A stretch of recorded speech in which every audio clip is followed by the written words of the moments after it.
Deu Botafogo pela 7ª vez consecutiva, ontem à noite no Newton Santos, 2-1, e com o Botafogo superior ao Fluminense, fisicamente inclusive, porque isso é que não dá para admitir. O Botafogo é um time melhor do que o do Fluminense, vindo de um título brasileiro e de um título da Libertadores, eu acho que isso aí não chega a ser surpresa, embora o Botafogo tenha perdido peças que eu ainda considero importantes, apesar do que disse aqui o Medeiros, continuo achando que perdeu o Luiz Henrique, perdeu o Almada, pelo menos esses dois, e mais o Júnior Santos. Não é qualquer time que vai perder e vai continuar forte, né? Mas o Botafogo provou que tem condições de continuar forte, sim, e sem que os novos reforços, que virão, certamente, tenham chegado por enquanto. Estamos vendo aí imagens aqui. Eu não vou olhar não, tá? Mas vocês podem continuar olhando aí. O Botafogo venceu e sendo melhor durante praticamente o jogo inteiro. Acho que o Fluminense foi melhor durante alguns minutos depois que empatou o jogo. Parecia até que o Botafogo tinha cansado. O Fluminense foi para dentro ali com o Keno, com o Riquelme e Felipe, deu a impressão até que poderia virar em determinado momento, ali pelos 30 do segundo tempo, até aconteceu o pênalti que o Botafogo converteu e fez 2-1. Mas assim, se você pegar o jogo inteiro, o Botafogo foi melhor em 80 minutos. Não foi nada avassalador, mas foi melhor praticamente o tempo inteiro, criando mais chances, mais vertical, um time muito mais objetivo, muito mais velocidade, com muito mais intensidade, e incrivelmente, como eu falei, com uma parte física mais inteira que a do Fluminense. E essa parte não há o que se ter desculpa. Os tricolores ontem estavam envergonhados pela derrota, primeiro por ser a 7ª consecutiva para o Botafogo, os últimos 7 jogos entre os dois. O Botafogo venceu todos. O Fluminense venceu pela última vez em junho de 2022. O último jogo que não deu o Botafogo foi em outubro de 2022. Quem era o técnico lá? Quando o Botafogo, quando o Fluminense empatou, quando o Fluminense venceu o Botafogo pela última vez, o técnico era o Diniz, com gol de Manuel 1-0. Volta, Diniz! Em 2022. Em outubro daquele mesmo ano, ainda sob o comando do Diniz, eles empataram em 2-2. O Botafogo abriu 2-0 no Maracanã. E o Matheus Martins entrou no fim do jogo e resolveu para o Fluminense. Fez o gol do Fluminense, deu uma assistência para o Ganso, mexeu com o jogo. Jogou muito o Matheus Martins naquele jogo. Foi 2-2. Foi a última vez que o Fluminense não perdeu do Botafogo. Outubro de 2022, gente. Então, os tricolores estavam envergonhados pela sequência, óbvio, mas eu acho que principalmente por não ter justificativa do Botafogo, que voltou uma semana depois, do Botafogo, que não está dando importância nenhuma para o Carioca, do Botafogo, que está com foco nesse jogo de domingo, obviamente. Eu não estava achando tão importante o jogo de ontem à noite, isso era óbvio, isso era claro, até do torcedor do Botafogo, que nem comemorou direito, já começou a cantar que domingo era guerra e tal. Então, assim, o Botafogo sem ligar muito, com menos tempo de treino, meio esfacelado, com zaga reserva, sem reforços ainda, sem treinador, venceu um Fluminense correndo mais do que o Fluminense, sendo melhor do que o Fluminense em praticamente tudo que você citar aí. Então, amigos, não tem desculpa. O Fluminense está num momento aí de encruzilhada, numa sinuca de bico, acho que num questionamento absolutamente justo. E eu vou além, tá? Eu acho que esses 5 jogos que restam do Campeonato Carioca são jogos testes, né? Jogos testes para Mano Menezes. Aí ele está na corda bamba? Já? Não, ele não está na corda bamba porque corda bamba você entende que ele pode cair hoje, amanhã, semana que vem. Eu acho que isso não vai acontecer. Mas eu acho que para esse médio prazo, até o fim do Carioca, eu acho que ele está na corda bamba. Eu acho que se o Fluminense não entrar entre os 4 do Carioca, está difícil entrar.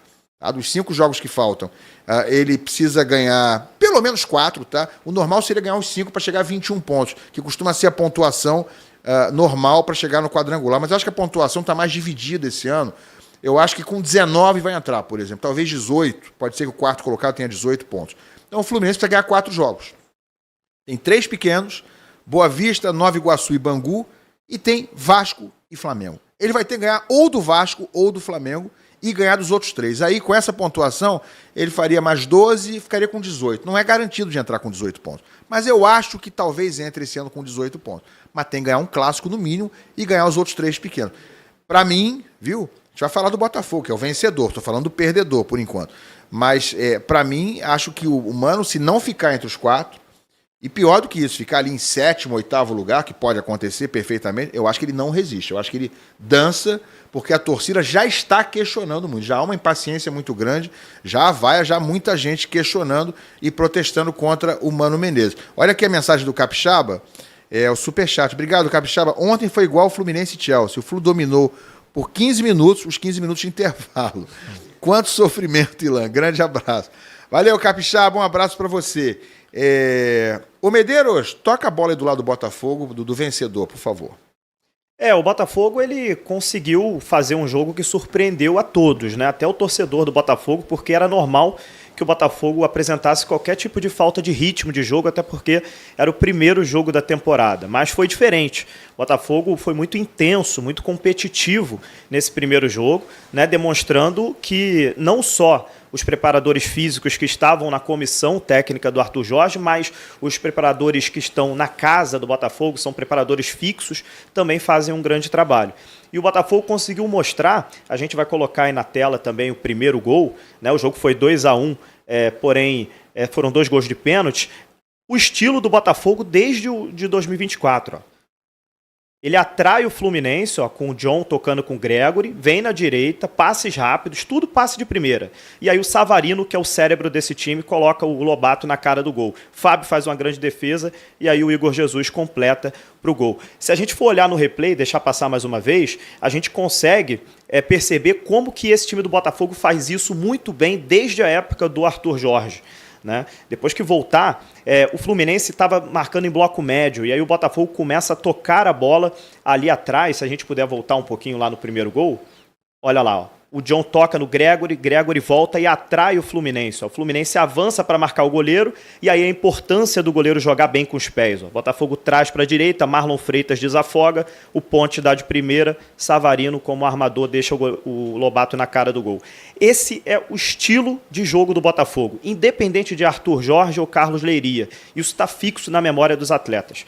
Principalmente jogando onde a gente costuma dizer no tapetinho, onde a bola corre mais rápido, onde o Botafogo está acostumado, já saíram vários gols dessa forma, desse time do Botafogo jogando em casa. A questão é, fora de casa, o Botafogo também no Campeonato Brasileiro no ano passado foi o melhor visitante. Então não dá para condicionar somente ao gramado sintético esse estilo de jogo do Botafogo. O Botafogo faz muito bem isso, de atrair o adversário e sair muito rápido no contra-ataque ou então no jogo de transição.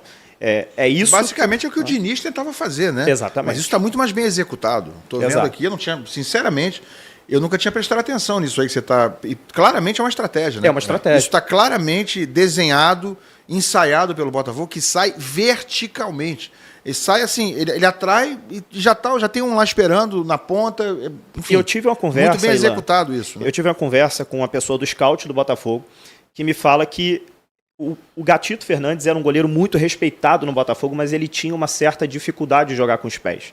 E quando o Arthur Jorge chega, ele pede um goleiro que sabia jogar muito bem com os pés e o Botafogo vai atrás do John. E aí o John chega e ganha a posição do Gatito. O Gatito hoje está no Cerro Porteño, saiu do Botafogo, é um goleiro que é muito respeitado pela torcida, mas o John consegue entregar isso aí. Ó. O atacante, o Arias, vai marcar o John e o John sai jogando como se fosse um meio-campo.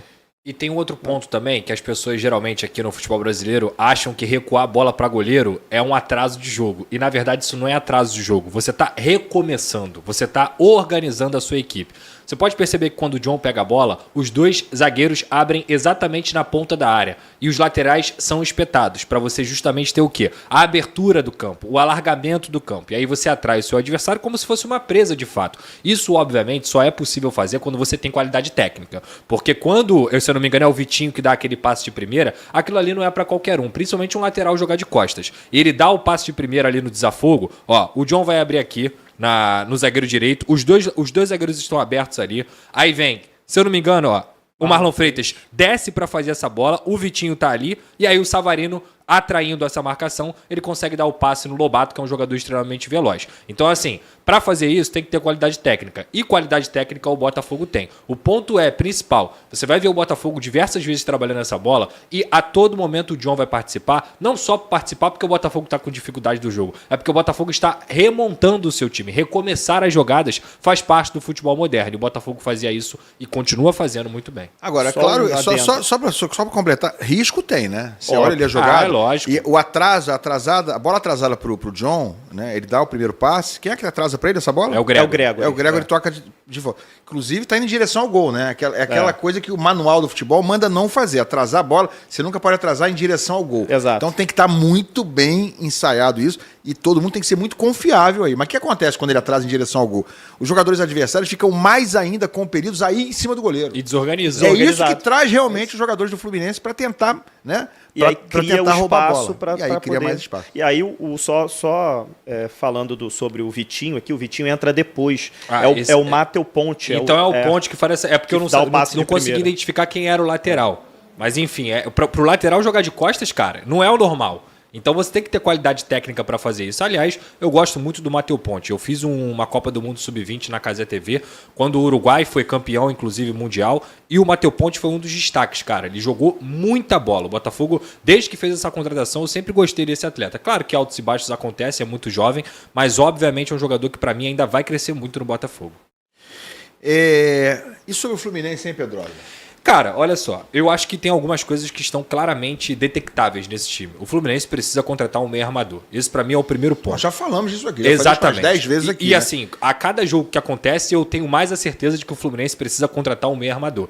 Principalmente porque o Ganso é um jogador que é extremamente diferente. Ele é um cara que muitas vezes, com a qualidade técnica dele e com a quantidade de jogadores velozes que o Fluminense tem em campo, ele abre espaços para o Fluminense. Ainda mais agora com o Canóbio, que é outro jogador extremamente veloz também, e que foi mal na partida de ontem, na minha visão, foi muito abaixo. No primeiro tempo, na minha humilde visão também, teve um pênalti ignorado do Barbosa no Canóbio. Isso poderia mudar o cenário do jogo na minha visão ali. Os dois pênaltis que foram marcados também foram pênaltis para mim, tanto o do Riquelme quanto o que o Yarlin sofreu. Então, assim, eu acho que o Fluminense no primeiro tempo, assim como o Botafogo jogou de uma forma um pouco mais morna, no segundo tempo, cara, a gente viu um show do Fábio. O Fábio agarrou demais. Pra variar, né? Pra variar. Não era 3-1, 4-1, exatamente. No fim do jogo, inclusive. O jogo poderia ter sido muito pior pro Fluminense. Eu acho que o único momento, como você bem disse, que o Fluminense cresceu na partida foi depois do gol do empate, e isso tem muito a ver com a entrada do Riquelme, que é um jogador que chamou a responsabilidade, mesmo sendo jovem, não só na questão do pênalti, mas também em vários momentos fazendo jogadas agudas,